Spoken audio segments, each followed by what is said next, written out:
وہ وہ یہاں تھا، وہ مجھے دیکھ رہا تھا۔ میرا نام شازیہ ہے اور میرا تعلق پاکستان سے ہے۔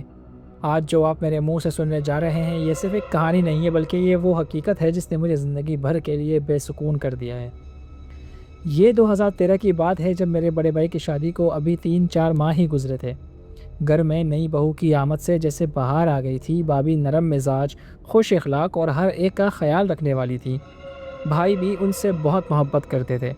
ہم سب ہنسی خوشی زندگی گزار رہے تھے کہ اچانک ایک ایسی مصیبت نے دروازہ کھٹکھٹایا جس نے ہماری خوشیوں کو نگل لیا۔ ایک رات کا واقعہ ہے، میں، میرے بھائی اور والدہ ٹی وی لاؤنج میں بیٹھے ڈرامہ دیکھ رہے تھے۔ بھابھی اپنے کمرے میں آرام کر رہی تھی۔ اچانک کمرے کی طرف سے ایک دل دہلا دینے والی چیخ سنائی دی۔ ہم سب گھبرا کر فوراً ان کے کمرے کی طرف دوڑے۔ دروازہ آدھا کھلا ہوا تھا۔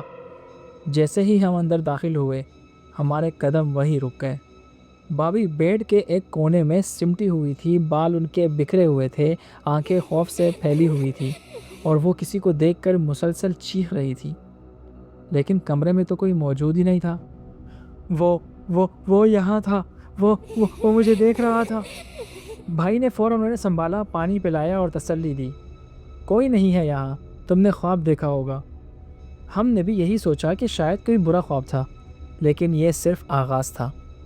اگلے چند دنوں میں بھابھی کا رویہ عجیب ہونے لگا۔ وہ اکثر اکیلے میں باتیں کرتی نظر آتی تھیں، کبھی ہنسنے لگتی اور کبھی اچانک رونے لگ جاتی تھیں۔ رات کو انہیں نیند نہیں آتی تھی اور وہ بار بار یہی کہتی کہ وہ انہیں دیکھ رہا ہے۔ ایک دن میں نے خود ان سے پوچھا، بھابھی آپ کس کی بات کر رہی ہیں؟ وہ کچھ دیر خاموش رہی، پھر دھیرے سے بولی، ایک آدمی کالے کپڑا پہنا ہوا، اس کا چہرہ دھندلا ہے، وہ دیوار کے ساتھ کھڑا مجھے دیکھتا رہتا ہے۔ میرے جسم میں سنسنی دوڑ گئی۔ ہم نے سوچا شاید ذہنی دباؤ ہے۔ بھائی انہیں ڈاکٹر کے پاس لے گئے۔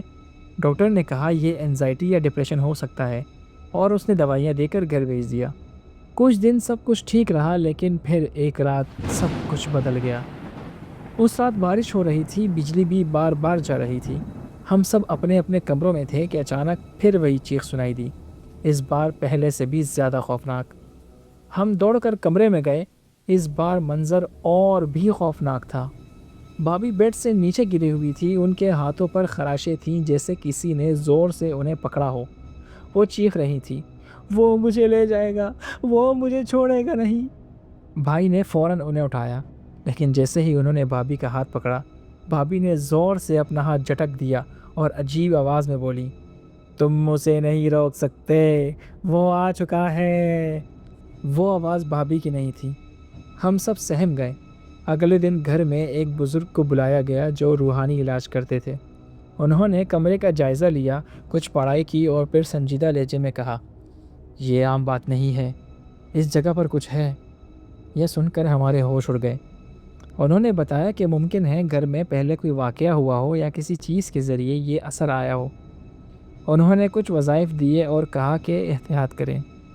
ہم نے ان کی ہدایت پر عمل شروع کیا۔ چند دن تک سب ٹھیک لگنے لگا، بھابھی بھی نارمل ہونے لگی۔ لیکن پھر ایک رات میں پانی پینے کے لیے اٹھی تو دیکھا کہ بھابھی لاؤنج میں کھڑی ہے اور اندھیرا ہو رہا ہے، صرف ہلکی سی روشنی کھڑکی سے آ رہی تھی۔ میں نے آہستہ سے کہا، بھابھی آپ یہاں کیا کر رہی ہیں؟ انہوں نے آہستہ سے میری طرف سر گھمایا، ان کی آنکھیں خالی تھیں۔ انہوں نے دھیرے سے کہا، وہ تمہیں بھی دیکھ رہا ہے۔ میرا دل زور زور سے دھڑکنے لگا۔ میں فوراً بھائی کو بلانے بھاگی۔ جب ہم واپس آئے تو بھابھی وہاں نہیں تھی، وہ اپنے کمرے میں بیڈ پر سو رہی تھی، جیسے کچھ ہوا ہی نہ ہو۔ اگلے دن ہم نے فیصلہ کیا کہ اس گھر کو چھوڑنا ہوگا۔ ہم نے نیا گھر ڈھونڈ لیا اور وہاں شفٹ ہو گئے۔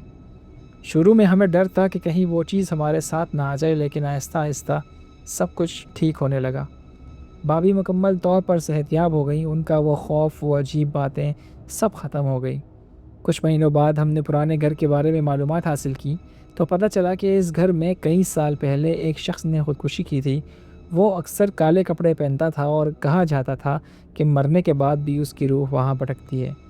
یہ سن کر ہمارے رونگٹے کھڑے ہو گئے۔ آج بھی جب ہم اس واقعے کو یاد کرتے ہیں تو دل کانپ اٹھتا ہے۔ ہمیں یقین ہو گیا کہ دنیا میں کچھ ایسی چیزیں ہوتی ہیں جو ہماری سمجھ سے باہر ہیں اور کبھی کبھی وہ ہمارے بہت قریب آ جاتی ہیں۔ اور وہ چیخ آج بھی میرے کانوں میں گونجتی ہے، تو میں تڑپ اٹھتی ہوں۔